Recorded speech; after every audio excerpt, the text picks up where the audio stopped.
为什么好人不长命，坏人活千年？孔子最爱的颜回，一生践行不迁怒、不贰过，把所有的情绪垃圾一个人就吞下来，结果年仅29岁就白发早逝。而那个吃人心肝的大倒拓，横行无忌，把痛苦转嫁给别人，却逍遥一生，寿终正寝。岳飞满腔怒发冲冠的愤懑无处宣泄，在忠君于现实的巨大撕裂当中耗尽心力，39岁便惨死风波亭。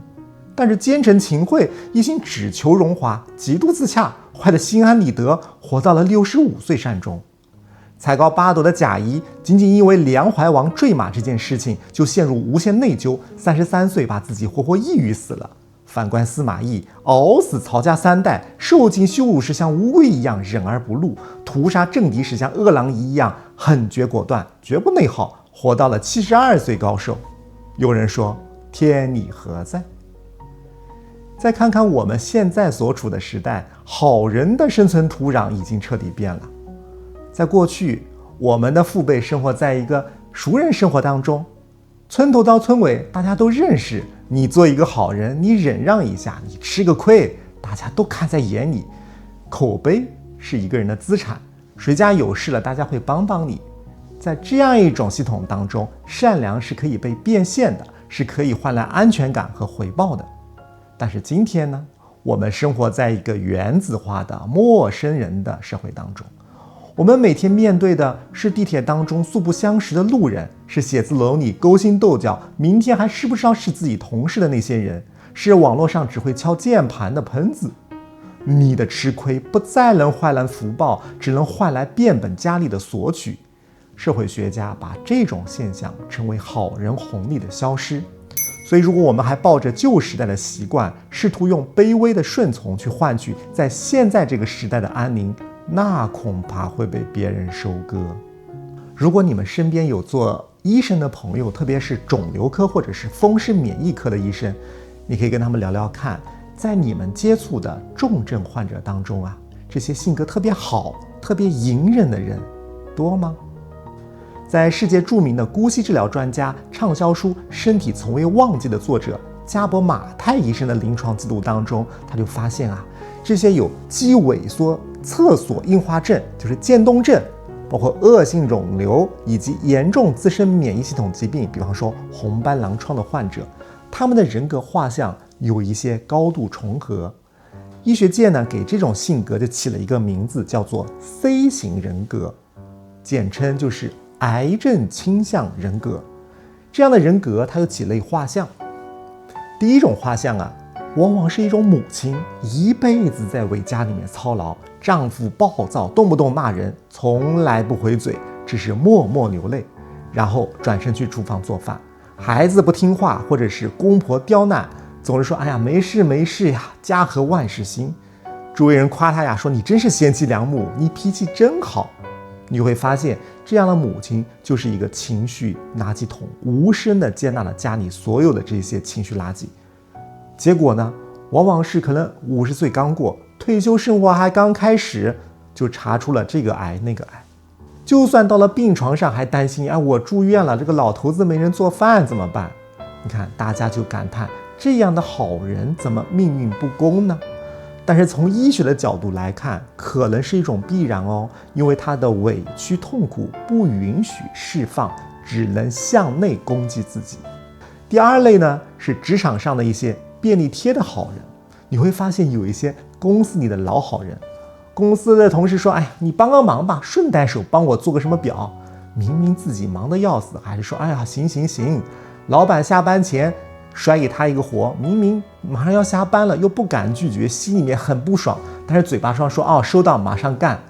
结果就发现长期处于一种莫名的疲惫当中，回到家里面就什么都不想动，睡眠越来越差，体检报告上的结节可能越来越多，免疫力也越来越低。你会发现这样的友善就成了好欺负的人。第三种画像是道德上有精神洁癖的人，因为这类人往往跟前面不一样，他受过良好教育，是高知人群，他有很好的道德标准，他看不惯职场里的勾心斗角，看不惯社会上的潜规则。但是往上没有勇气打破现状，向下又没有能力去同流合污，于是就选择一种清高自诩的状态，看着那些不如自己的人靠着拍马屁，靠手段上位，心里面当然是不服气，觉得愤怒和不平，但是又不允许自己去表达愤怒，因为这样会显得自己不体面，你太酸了。于是只能把攻击性全部转向自己，变成自我攻击和抑郁，往往郁郁不得志，气滞血瘀。朋友们，这3张画像熟悉吗？那之前 Gabor-Maté 医生就会说，当这种好人没有办法对别人说不的时候，他的身体会替他说不。所谓的疾病，所谓的癌症，就是我们身体当中被压抑太久的那个小孩，终于忍无可忍，发动暴变了。他在通过毁灭自己的方式来帮助你拒绝那些不敢拒绝的要求。那么这种其实在医学的层面，在生物学的层面，是一种慢性自杀，而不是真正的善良。那既然好人活得这么惨，那坏人呢？你想想历史上的这些枭雄，或者是现代商业战场上的一些大鳄，比方说史蒂夫·乔布斯，很多人很崇拜乔布斯，觉得他非常的棒，是一个优秀的产品经理。但如果你看过他的传记，你会发现，如果只是作为一个人的话，他有他很混蛋的一面，因为他脾气暴躁，经常把员工骂哭，非常以自我为中心，甚至为了达到目的不择手段。他甚至在年轻的时候都拒绝承认自己的私生女。那要按照我们的道德标准，那这样的人应该活在愧疚和焦虑当中啊，应该早早得病才对呀。当然，虽然他后来得了病，那是另外一个层面的问题，我们后面会聊。但是他人生的大部分时间当中，展现出一种非常旺盛的生命力啊，精力无限，眼神锐利，好像从来不会疲惫。还有活到了100岁的基辛格，就哪怕全世界都说他，你是战争贩子，但他吃得好，睡得香。他接受采访的时候，完全不会说我自我怀疑，他坚信自己是对的。为什么？为什么宇宙不惩罚他们呢？这个地方我们要引入一个概念，就是好人和坏人之间的区别是生命力和道德，而宇宙的原始设定是生命力优先。你看，一只狮子吃掉一只羚羊，残忍吗？从羚羊的角度来看，残忍极了。但是从宇宙的角度来看，这是一种能量的流动，是生命力的彰显。狮子不会因为我吃了羚羊而感到什么愧疚，它只会觉得我吃得很饱。而那些活得好的坏人，在某种程度上，他保留了这种野兽般的生命力。他们身上有一种共同的特质，就是极度自洽。你看，一个坏人要骂人，他骂了就骂了。这个坏人想要钱，他可能直接就是抢了啊，明抢或者暗夺。坏人如果不喜欢一个人，他直接就让一个人滚。就我们虽然不赞美他的行为，但是你值得分析啊，他的这种能量的状态非常高。他们把自己内心的这些混乱、压力全部就排泄给了外界，排泄给了别人。我不爽了，我就让你们也不爽啊！你们反正不爽了，我就爽了。于是你会发现，他的内心秩序很稳定，他的免疫系统不需要去处理那些被压抑的情绪病毒，他可以把他的能量集中起来，攻击、扩张和征服。这就是宇宙的真相，不会因为我们委屈而奖励一个人，只会因为一个人通畅不内耗而奖励一个人。那是不是意味着，那为了健康，我们人人都去做一个坏人，去伤害别人呢？当然不是，我们要去寻找第3条路。首先，我们需要解决一个物理学的问题，就是为什么我们去忍一忍，从来不会风平浪静，只会内伤？你看，宇宙当中有个定律，就是热力学的第2定律，著名的熵增定律。简单的说，就是熵是混乱度。在一个封闭的系统当中，如果我们不做任何干涉，事物总是自发的从有序走向无序，从整洁走向混乱。诺贝尔化学奖得主普利高津就提出了一个叫做耗散结构理论。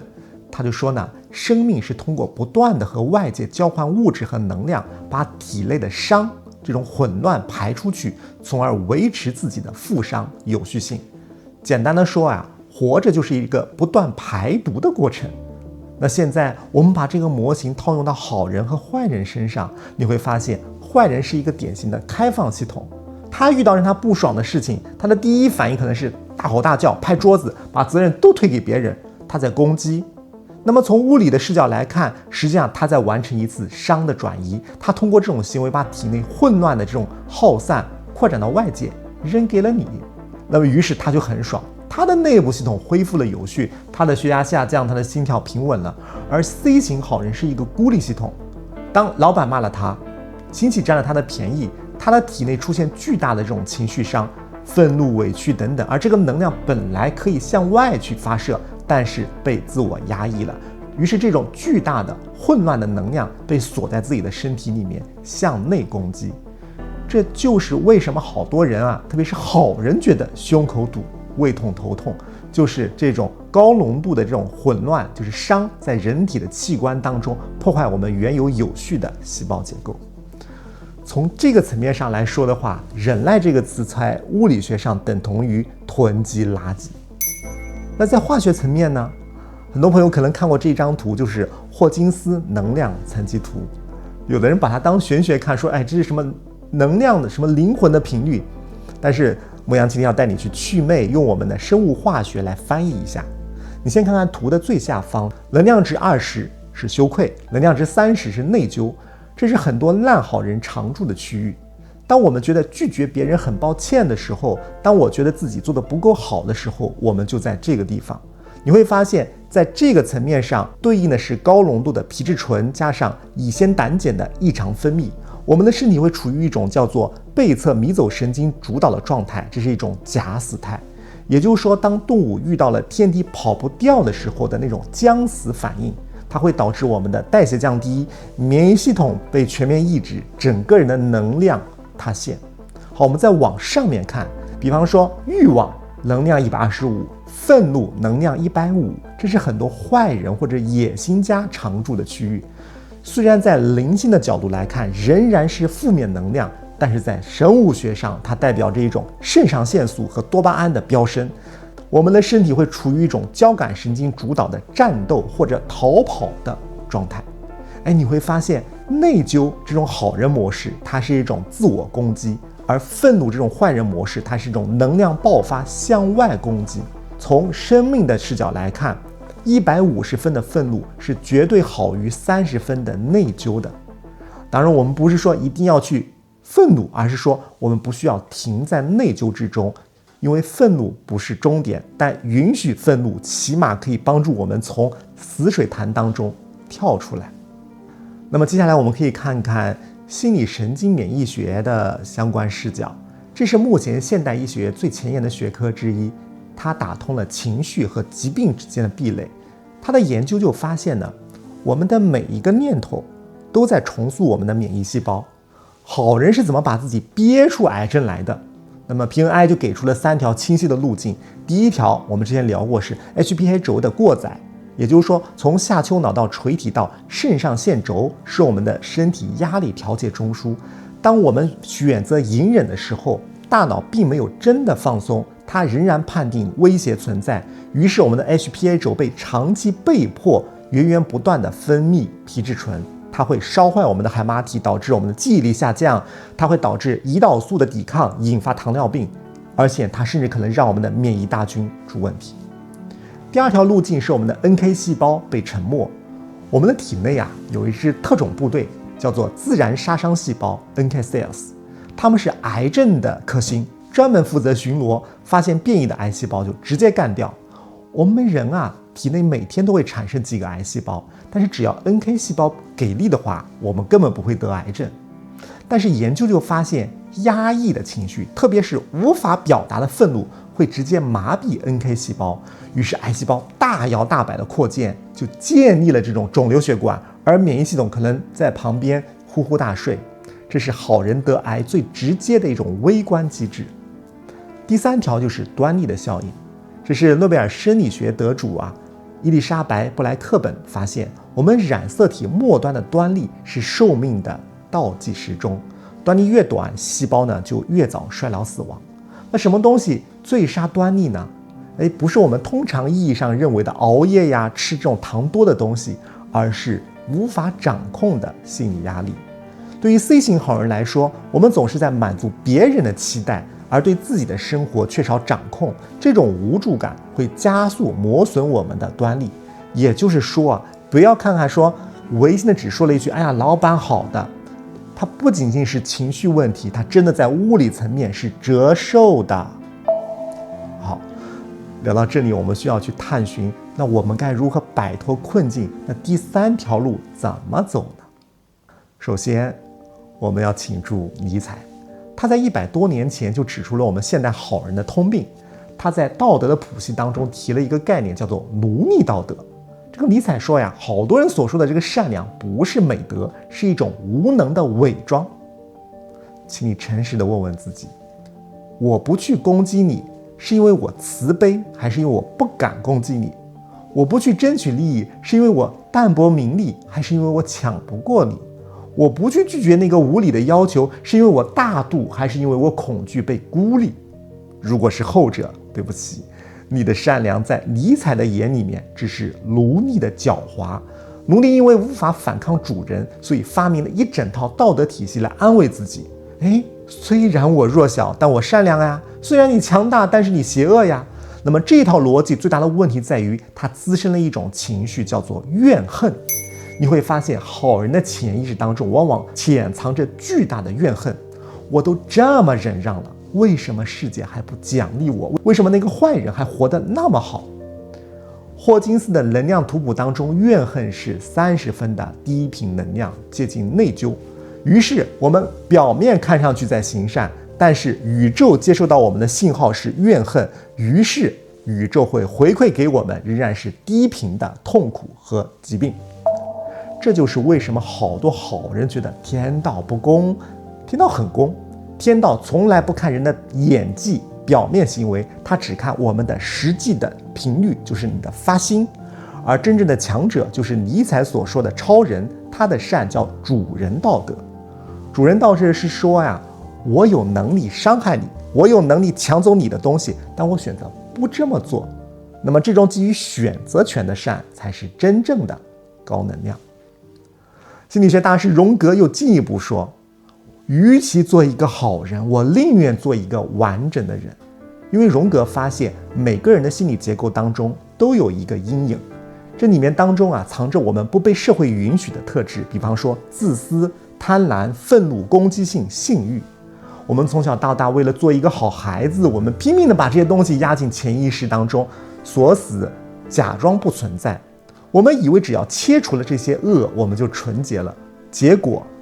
能量绝对不会凭空消失，只能被转移。这些被压抑的阴影就会越积越多，又没有办法通过正常的表达，比方说发火、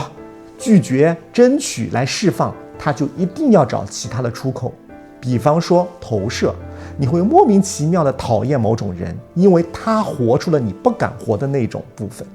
第二是躯体化，就是阴影终于变成你身体上的一些结节、肿瘤，它变成了我们的身体躯体的一些疾病。而所谓的癌症，从荣格心理学的角度看，就是那个被你压抑的愤怒的自我在身体里面长成了另一个实体。所以荣格给出的药方是整合阴影。我们不需要变成恶魔，但我们必须要承认我们的心里住着一个恶魔，把我们心中的那种攻击性拿出来，握在手里，告诉世界，我手上是有剑的，所以你跟我说话的时候要保持尊重。当我们接纳了自己的阴影和攻击性，我们就变成了一个有厚度、有力量的立体的人，我们的能量才会真正的开始攀升。那最后我们回到东方的智慧，很多人学佛学道，最后学成了窝囊废，因为并不是佛道不对，而是只学了一半。我们去看看寺庙当中的布局，你会发现坐在大雄宝殿中央的确实是低眉顺眼、慈悲为怀的佛菩萨，但是在进门的第一道关口天王殿站着的是四大天王，是韦陀菩萨，在佛像的两端站着的是金刚力士。东方智慧说菩萨心肠，金刚手段。阳明心学说知行合一，讲治良知。很多人以为治良知就是做烂好人，但是你看王阳明杀伐决断、平定叛乱的时候可是毫不手软的。他说良知即是天理，而天理包含是非之心，就是一个人如果看到恶行不去制止，看到自己受委屈不去伸张，你这不叫良知，你这叫麻木，是昏聩。在能量物理当中，这种麻木就是阻滞。那什么叫金刚呢？在梵文当中，它有2个意思，一个呢叫闪电，指的是能量极高，可以瞬间击碎黑暗的能量；第二叫钻石，是硬度极高，又无坚不摧。而我们要修炼的就是这颗金刚心。比方说，那个又喜欢占便宜的亲戚或者朋友或者同事来了，我们敢不敢像金刚一样，眼神坚定的就看着他，冷冷的说不行？就那一刻，不要觉得自己好像在作恶，好像对不起他，我们是在帮他止业呀，因为防止他造业是在帮自己护法。我们可以提醒自己，没有力量的善良是软弱，而有力量的善良才是慈悲。而我们要做的是把这2半拼起来，左手雷霆，右手慈悲，这才是第3条路，也是我们宇宙当中最顶级的能量配置。我相信很多人说呀，这个道理一听就懂，但是呢，我做不到。我要是一旦拒绝别人，其实我内心会觉得挺不好意思的，怎么办？非常正常，因为我们的神经回路在漫长的人生当中被驯化了很久，改变它们需要一些具体的技术手段。那么下面我分享一套经过验证的能量重组技术，可以教你如何做一个不好惹的狠人。那么实操的第1步啊，是要从道德评价转向能量守纪。那么以前当我们面临一个选择，比方说同事说，你帮我加个班吧，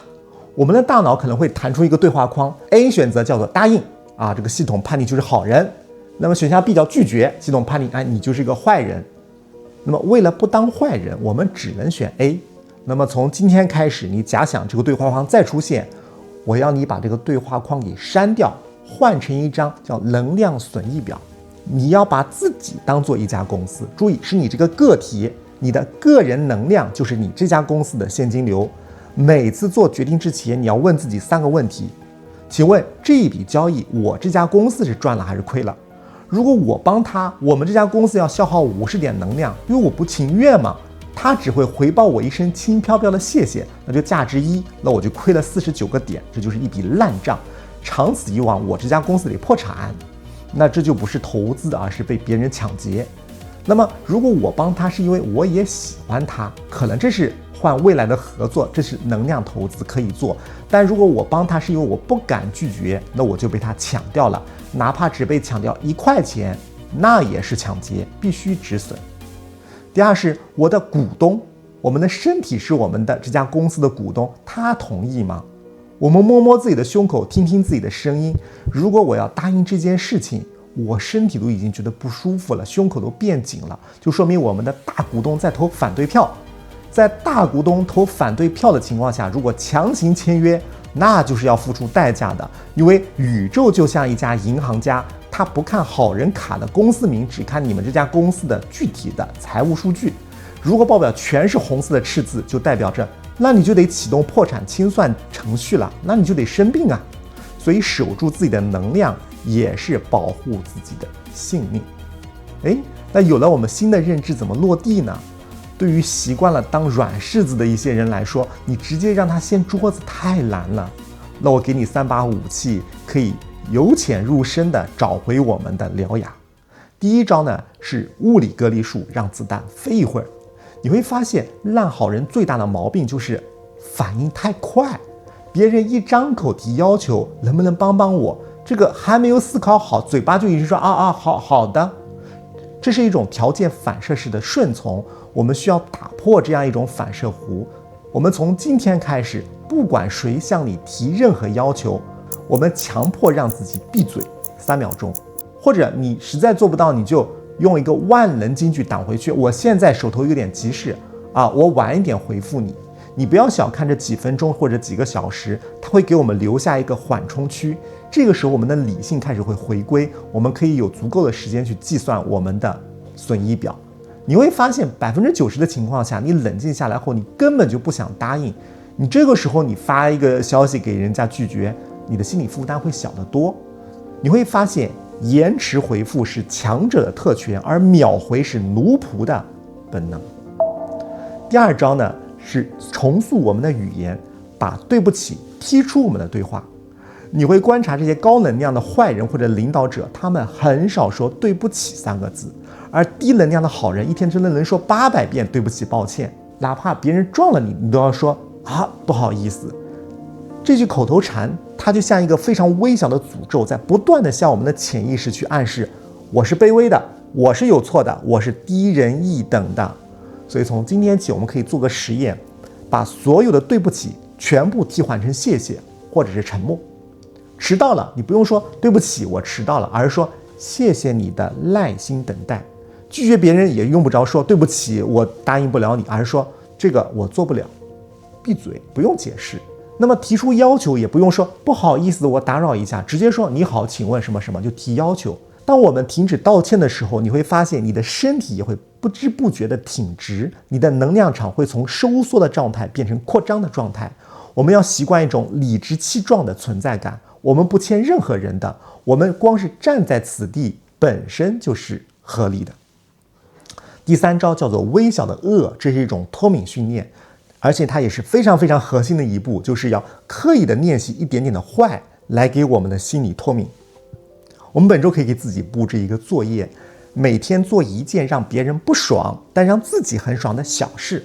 比方说外卖已经送错了，不要为了体谅就一定把它吃掉，你可以联系商家或者骑手要求退换货，这是维护规则。电梯里面不想讲话，遇到同事不摘耳机，我假装没看见，这是保护边界。亲戚朋友问一些隐私问题，我就冷冷地看着你，我就是不说话，直到他很尴尬的回头，因为沉默是最高的轻蔑。刚开始你去做完，你会发现有一种很难受的愧疚，这种戒断的反应。这个时候你要告诉自己，天也没塌，我也没死，我刚刚保护了我自己的能量，我超棒的。这样一次次的反复的训练，你会发现原来被别人讨厌一点都不可怕，相反我体验了当主人的很自由的感觉。当我们不再害怕被讨厌的时候，我们才真正拥有了金刚之躯。那么进一步的，我们可以超越，成为那个400加的智者或者500加的觉醒者，我们叫做慈悲的暴君。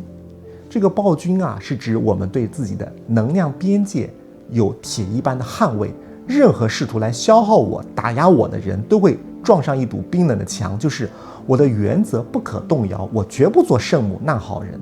而慈悲是在边界之内，对那些真正值得的人，我有着春风般的温暖，我有多余的能量去爱、去滋养、去托举，但这是我自愿给你，而不是被你逼迫着要付出的，因为我不再内耗，我的能量才是满意的。这个时候给出的爱就不再是牺牲，而是满意的馈赠，这才是真正的高能量的好人，这才是宇宙真正想要奖励的物种。朋友们，生命只有一次，我们的身体是我们灵魂的圣殿，不是别人倒情绪垃圾的公厕。我们的时间是我们生命的货币，绝不是用来讨好别人的纸钱。所以从这一刻起，可以收起我们那个廉价的微笑，露出我们锋利的獠牙。当世界发现我们不再是一个可以随便揉搓的烂柿子的时候，它反而会让我们让路，向我们致敬。我是牧羊，愿你哪怕满身带刺，也可以活得光芒万丈，因为在这个宇宙当中，唯有强者才配言善。感谢你的倾听，我们下期再见。